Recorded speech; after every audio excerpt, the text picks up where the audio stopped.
Hi, my name is Nathan, and today we're going to do a comic book review of Venom, issue number 1, brought to you by Rated Comics. Let's get to it. Now, in this issue, we begin with at a motel. There's army with heavy artillery just ready to go in and do all this kind of work and damage. It is unknown what's going to happen. Venom, which is now taken over by Eddie Brock's son Dylan, and Venom is telling Dylan not to draw attention to yourself. Whatever you do, don't bond with the symbiote. This has to be taking place in the future. And I love the distinction with Eddie Brock's Venom versus Dylan's Venom, because in Dylan's Venom you see the chains wrapped around his wrist and it's more veiny and just a different kind of look. And the symbiote tells Dylan that we need to be running, and he's like, I know, they're after us. We warned you about this. I can feel it. You know, you want to stay back and fight, but it won't bring him back. So this is taking place after Eddie Brock's death. And how can Eddie Brock die? I thought he was a god after the King in Black and the Venom 200 series. And we go back to a flashback of 12 hours ago. Eddie Brock's Venom, and he's the new King in Black after the King in Black, after they defeat Null, and he's a god now. So he's in space answering to a distress signal halfway across the galaxy with these 4 other symbiotes that they don't have a host. Now he moves them where he puts them. They go as he says go. He controls them with his mind. As they come across this relief freighter, Eddie Brock tells the symbiotes, go in, you know, let's probably take it over by space pirates. It's priority number 1. We go in and we save anyone we can. Priority 2 is to teach these creeps a lesson. Now, a lot of the planets, what Eddie Brock is doing is clean up the mess that Null did to the galaxy, whether he slayed them, conquered them, or killed them. Everyone across the galaxy fears the symbiote. Then we see this other symbiote with his red eyes saying, yes, Eddie. And he's very sinister, very off-putting. Something's sus up with this guy, or this symbiote. So as they get into the ship or the freight, Eddie Brock tells him, what if you form a seal while I open the inner airlock? We don't want an atmosphere breach. And they're like, yes, Eddie. So one of the symbiotes seals it off so there won't be any breaches in that kind. As he's cleaning up the mess that Null did across the galaxy, Eddie Brock knows that it's going to take time, and a lot of time, and he's had a lot of work to do and a lot of work to get done, because there's so much that needs to be done to clean up the mess and the killing that Null did. And I like how Eddie Brock has a name for each of these symbiotes, right? He calls them John, Paul, George, and Ringo, and these are pirates, and they're just not having it. They see a stinking symbiote and they're ready to blast off, and they say vengeance for the dead of Largo 4. Like, I don't know what that means exactly, but out of context, or guessing the context of it, it was one of the dozen worlds that Null might have destroyed while under Null's control. And Eddie Brock is, you know, fighting them, ducking their firepower. And he's just like, yeah, it's no wonder I'm not popular with, you know, symbiotes are not popular right now. It doesn't change a thing. I can't tell him I'm not the bad guy. I'm a good guy, because they're too busy blasting. I got to defend myself, and I got to teach these pirates a lesson, because we are Venom. Even though he's a god of symbiotes now, because he's so longly associated with Venom, it's hard just to turn that off and say and understand that. Meanwhile, we get a look into Dylan's personal life. We understand that Eddie Brock is the god symbiote now, and he's busy cleaning up the galaxy. It's one thing being a father, but I'm dealing with cleaning up the galaxy and protecting the galaxy, man. Eddie Brock being a god now, he can simultaneously control where he goes with a thought, which is really cool. But it's one of those, have you ever not tried to think of an elephant at the same time while not thinking about the elephant? You get what I'm saying. It's a tough thought. So Dylan gets into a ton of fights at school as this way of taking out aggression from not having his father home for a couple weeks because he's out protecting the galaxy. He's in the principal's office, and the principal tells him, I need to have a conversation with your dad, and if I don't have that conversation with your dad, I'm gonna have to report you to the incident board, because if things keep going this way, you're gonna be expelled.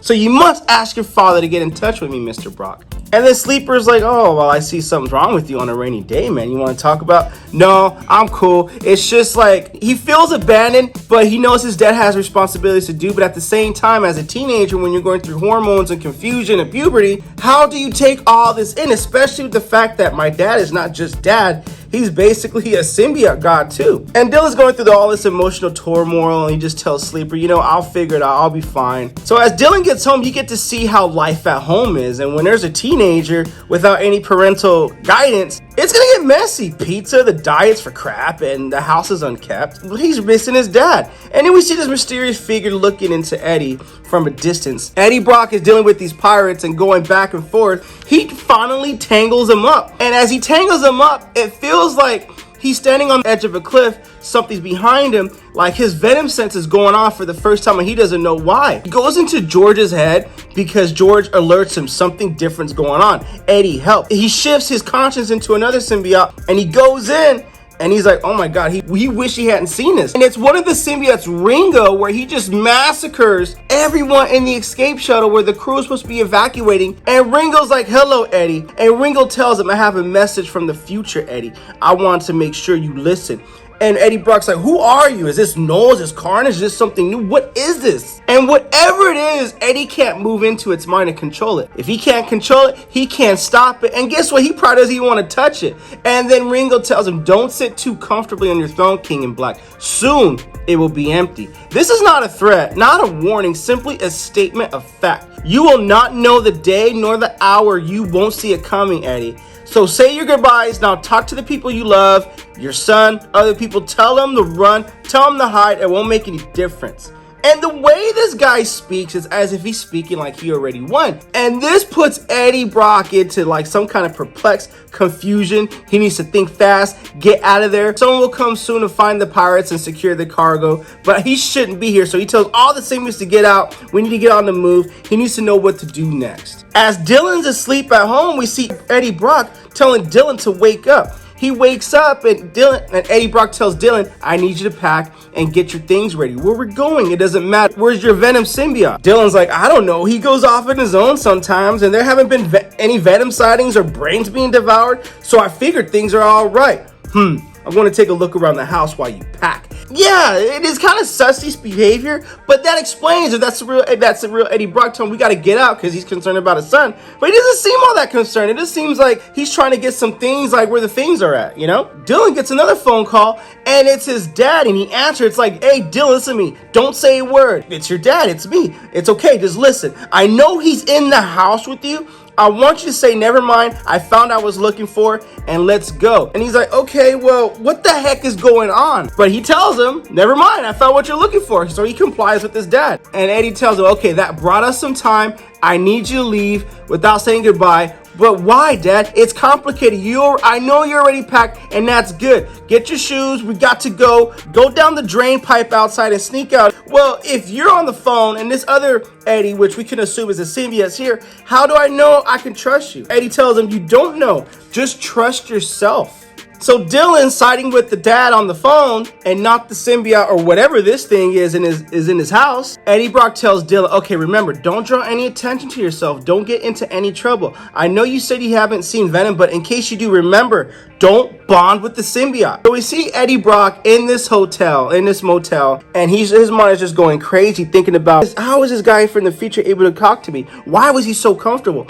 Now he's second guessing every decision that he's ever made. He goes through all his emotions, how his body feels heavy, alien. Should I use the spire to set my mind out anymore? I thought I was good. It was a good thing I was in control. And I love the fact that when you're a god or someone's a god, I love how they have to up the stakes on this. And he remembers what Ringo said. He said I wouldn't see it coming, but what if it doesn't come to me? What if I go to it? So Eddie Brock realizes he can move his mind instantaneously and bond with any symbiote anywhere, but not just anywhere. Why not anyone? So it's like he goes to this trance and sends his conscience into this time warp, and he starts seeing flashbacks. Like it looks like here we see Dylan getting off the bus or whatnot, Eddie Brock running out the door, an explosion, and then he's like going through this time warp of I'm stuck, I'm unstuck, an air pilot saying the boy is our only priority.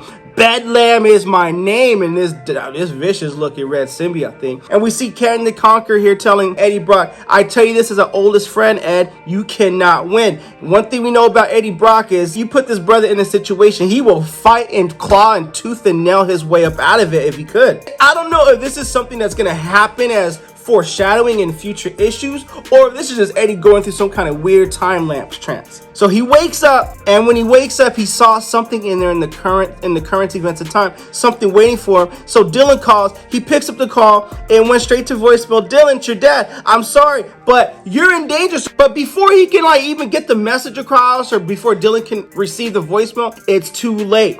Dylan's bus arrived, and this is it. He is here.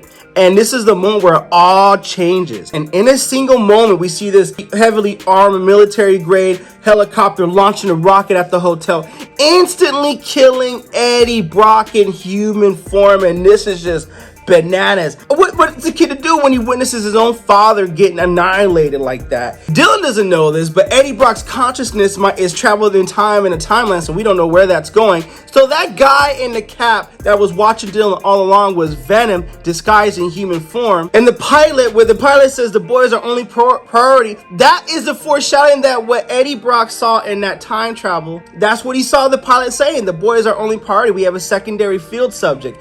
Get the boy. Dylan Brock realizes he is in trouble, so now he bonds the very thing he was instructed not to do. He bonds with the Venom symbiote, and he just rages, goes in, a killing spree, drowns himself in rage and fury. The voices in his head is just like going through his head, and like he sees red, kills him. They shoot, they attack, and his attacks are futile. Their attacks are futile. And he says, although he doesn't understand the repercussions of all this just yet, this is how it all begins, and he just lays them all out, wiping the floor with them. We go back to Eddie Brock, and we see that his consciousness is traveling, tumbling through in time. How far in time is this brother going? And he feels like he's at home. Well, not home, but it's like this utopia symbiote, whatever the case it is. See someone say, don't try to talk. You just reconstituted yourself from the available matter. You'll need a minute to get your bearings. So what all this is about is homeboy Meridius says, I'll be with you every step of the way. We're friends here, but where you're at right now is the furthest end of all time. And he's like, welcome to my garden. And that's where we end the issue. And this was a fantastic and fun read. I'm looking forward to see how this goes. So it's awesome that Eddie Brock takes his consciousness and moves it, but goes like the time lapse, and now he's at the end of time. I don't know where this is going to go, but this issue is definitely worth adding to your comic book collection. Link in description, by the way. With that being said, Venom, issue number 1. What do you guys think of the comic book? Comment below, let me know. If you like the content we're throwing up, you know what to do. Don't be shy and don't be stingy. Here at Rated Comics, we do awesome comic book reviews, comic book related content with the occasional comic book giveaway. Thanks again for watching. Until next time.